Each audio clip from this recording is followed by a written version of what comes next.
ದಕ್ಷಿಣ ಭಾರತದ ಕುಂಭಮೇಳ ಎಂದೇ ಖ್ಯಾತಿಯಾಗಿರುವ ಕೊಪ್ಪಳದ ಶ್ರೀ ಗವಿಸಿದ್ದೇಶ್ವರ ಸ್ವಾಮಿ ಮಹಾರಥೋತ್ಸವಕ್ಕೆ ಮೇಘಾಲಯದ ರಾಜ್ಯಪಾಲ ಸಿಎಚ್ ವಿಜಯಶಂಕರ್ ಚಾಲನೆ ನೀಡಿದರು. ಈ ಸಂದರ್ಭದಲ್ಲಿ ಗವಿಸಿದ್ದೇಶ್ವರ ಮಹಾಸ್ವಾಮೀಜಿ ಸೇರಿದಂತೆ ಮತ್ತಿತರ ಗಣ್ಯರು ಉಪಸ್ಥಿತರಿದ್ದರು. ಲಕ್ಷಾಂತರ ಭಕ್ತರ ಸಮಾಗಮಕ್ಕೆ ಮಹಾರಥೋತ್ಸವ ಸಾಕ್ಷಿಯಾಯಿತು.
ಬಳಿಕ ಸಿಎಚ್ ವಿಜಯಶಂಕರ್ ಶತಮಾನಗಳ ಪರಂಪರೆಯನ್ನು ಹೊಂದಿರುವ ಈ ಮಹೋತ್ಸವ ಭಕ್ತಿ, ಶ್ರದ್ಧೆ, ಸಂಸ್ಕೃತಿಗಳ ಮಹಾಸಂಗಮವಾಗಿದೆ.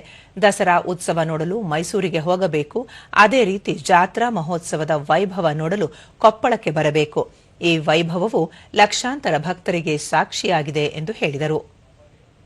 ದಸರಾದ ವೈಭವ ನೋಡಬೇಕನ್ನೋದಾದರೆ ಮೈಸೂರಿಗೆ ಬರಬೇಕು.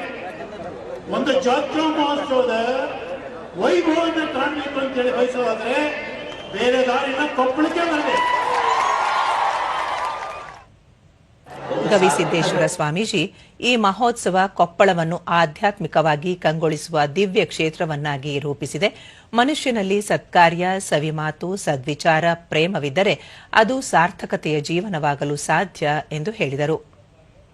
ಹೃದಯದಲ್ಲಿ ಪ್ರೇಮ ಇರಬೇಕು, ಇಷ್ಟೆಂದರೆ ಸಾಕು ಬದುಕಿನ ಸಾರ್ಥಕತೆ. ಭಕ್ತರಾದ ಗುರುಲಿಂಗಮ್ಮ ಕರ್ನಾಟಕದ ಅಚ್ಚುಮೆಚ್ಚಿನ ಮಹೋತ್ಸವವಾಗಿದ್ದು ಲಕ್ಷಾಂತರ ಭಕ್ತರಿಗೆ ಅನ್ನದಾಸೋಹ ಮಾಡಿರುವುದು ವಿಶೇಷವಾಗಿದೆ ಎಂದರು. ಅಭಿನವ ಗವಿಶ್ರೀ ಅವರಿಗೆ ಸಲ್ಲಬೇಕಾಗಿರುವಂತಹ ಕೊಡುಗೆ ಇದು ನಮ್ಮ ದಕ್ಷಿಣ ಕರ್ನಾಟಕದ ಕುಂಭಮೇಳ ಅಂತಾನೆ ಹೇಳ್ಬೋದು. ಮತ್ತೋರ್ವ ಭಕ್ತರಾದ ಗಂಗಾಧರ ಪ್ರತಿ ವರ್ಷ ಗವಿಸಿದ್ದೇಶ್ವರ ಜಾತ್ರಾ ಮಹೋತ್ಸವ ವಿಜೃಂಭಣೆಯಿಂದ ನಡೆಯುತ್ತಿದ್ದು ಈ ಬಾರಿ ಲಕ್ಷಕ್ಕೂ ಹೆಚ್ಚು ಮಂದಿ ಜಾತ್ರೆಯಲ್ಲಿ ಭಾಗಿಯಾಗಿರುವುದು ಖುಷಿಯಾಗಿದೆ ಎಂದರು. ಮೂಲಕವಾಗಿ ಶ್ರೀ ಗವಿಸಿದ್ದೇಶ್ವರನ ಕರ್ತೃಗದ್ದಿಗೆ ದರ್ಶನ ಪಡೆಯುವುದರ ಮೂಲಕವಾಗಿ ಅವನ ಪಾತ್ರಕ್ಕೆ, ಅವನ ಒಂದು ಆಶೀರ್ವಾದಕ್ಕೆ ಪಾತ್ರರಾಗ್ತಾ ಇದ್ದಾರೆ.